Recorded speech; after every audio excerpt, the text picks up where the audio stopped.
So it seems a promise of steady leadership and economic renewal in the United Kingdom wasn't meant to be, at least for now. Less than 2 years after claiming a landslide victory that seemed likely to end a period of chaos in British politics. Well, guess what? Prime Minister Keir Starmer has announced his intention to resign. The question my party is asking now is whether I am best placed to lead us into the next general election.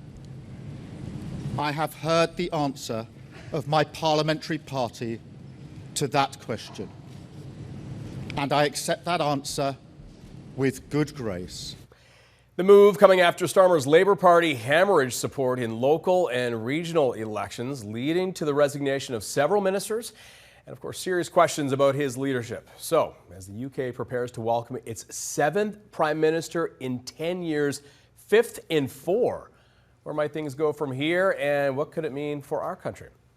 All right, let's bring in someone who knows British politics very well. Mel Cappe is a former Canadian High Commissioner to the United Kingdom, a distinguished fellow as well at the Monk School of Global Affairs and Public Policy. He joins us now. Mr. Cappe, we appreciate this and welcome to the program. Pleasure. Simple question, more complex of an answer, but less than 2 years after the landslide victory, what happened? Well, Keir Starmer was a brilliant official. I spent my career as an official.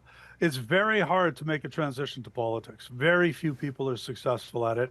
He is not. He is technically very competent. He's a good policy analyst.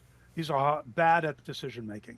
And it took him a long time to make decisions, and then he changed his mind frequently. Not what you want from a leader and a prime minister. What he did do was, as you noted, bring them back to a strong majority.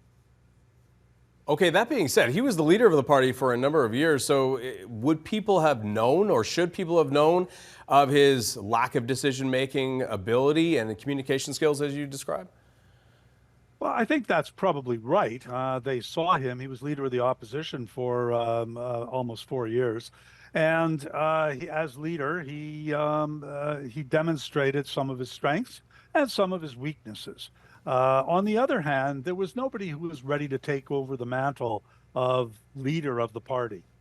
So all of a sudden, as his weaknesses become evident, out of the woodwork come several of the people who think I could do that job. And they have West Streeting came out and resigned from the health ministry. And then we've had Andy Burnham leave the mayoralty of the Greater Manchester area, and then Streeting threw in with Burnham. So it looks like Andy Burnham will be the 7th Prime Minister in 10 years.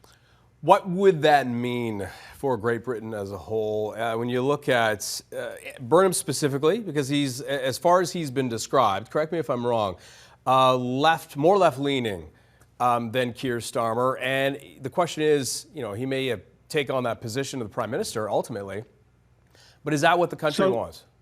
Well, I think that's a big question, and we won't know until 2029. When the next general election is.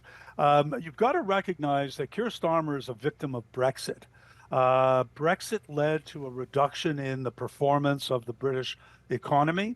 It led to a massive reduction in the revenues of government.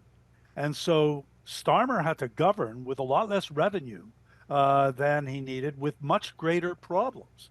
And so it's a major problem for him and now for Burnham. When you look at it from this side of the pond and you look at what is unfolding, what has been unfolding for a decade now since Brexit, and I want to get into that as well, just in terms of the effects of this, but you look, and Sure. We used to think it was just a Conservative Party problem, and now, you know, this is a Labour issue as well. What does it say about British politics as a whole, you think? Well, first of all, it's very divided. If you look at how Brexit played out, Brexit was a division of young versus old, of urban versus rural, of London versus everybody else, Scotland versus England. Those kinds of divisions make running in politics very, very challenging. And I think that Mr. Starmer faced that, Sir Keir, and Mr. Burnham will for sure. These aren't issues that are going away. So Keir Starmer got elected as not being Jeremy Corbyn, who was very far left. And now he is sitting there being sniped at in the most recent local elections from both the right by Kemi Badenoch of the Conservative Party, rather, and Reform UK under Nigel Farage, as well as from the left with the Green Party under Zach Polanski. So the challenge of losing to those extremes, and he lost something like 1,600 municipal councillor seats in the United Kingdom, that is a sign that there is a problem. And that's where all the people with long knives came out. Well, yeah, you're not going to survive politically for very long. That being said, you wonder, even if Burnham takes power, I would, likely suggest that his days are numbered. Would you agree with that? Well, we'll see.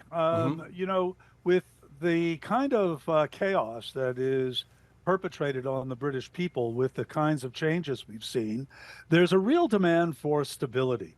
And I think that they'll be happy to have some duration or durability of governing structure. We'll see if that's enough. The party is going to have to get together. He's facing a huge challenge, Mr. Burnham, in terms of bringing the party together. The left and the right within the party is very extreme. And so Keir Starmer was a bit of a centrist. Wes Streeting would have been a centrist. He was a Blairite. But Mr. Burnham is much more to the left. Burnham realizes he can't govern like that. And although he had declared himself a socialist, has already signaled that he's moving to the center. Interesting. And the one thing that works in their favor, of course, you think that with Starmer as well, is that they have a majority government. That being said, it's not a guarantee. And I want to bring in Brexit, for example. Tomorrow happens to be the 10-year anniversary, which is remarkable in itself. And I wonder, given what has happened with the Conservative Party and now the Labour, yes, they have a government, is there room for Reform UK to sort of become more elevated? The simple answer to your question is yes, it's possible for reform to rise. I don't think that anyone has been punished for Brexit yet. Nigel Farage deserves to be, maybe only second to Boris Johnson, but the two of them perpetrated a big sham on the people of Great Britain and Northern Ireland. Trade is down something like 15% from pre-Brexit days. The GDP is down by 4 to 6%. That means that every Briton is earning about £8,000 less than they would have if Brexit had not happened. That's an extraordinary poverty-inducing challenge. Yeah. And getting Brexiteers to face that has been a real problem. The other thing is that the United Kingdom government, because of that reduction in income, actually loses about £40 billion in revenue. And that makes governing that much more difficult. Okay. Before I let you go, I want to ask you Canada's relationship with Great Britain. And do you think it has improved? I mean, it's certainly been strong over the years, but given the relationship with the United States right now, where do you see that going? Look, I don't think it matters who's prime minister. I think Mark Carney has set his sights on every other country than the United States to become aligned with and to side with. Whether it's Burnham, Streeting, or Badenoch, for that matter, Conservative, Mark Carney, Prime Minister Carney, will make every effort to work closely with them. I think that our relationship with the United Kingdom, remember, the very first visit that Prime Minister Carney made after he became Prime Minister was to France, to the United Kingdom, and to Iqaluit for Indigenous people. And so he was underscoring the importance of the founding peoples to Canada. I think that Carney, will be very close to whoever is Prime Minister in the United Kingdom, and that's of necessity because of the president to the states below us. Mr. Cappe, we appreciate your time. Thank you. Pleasure.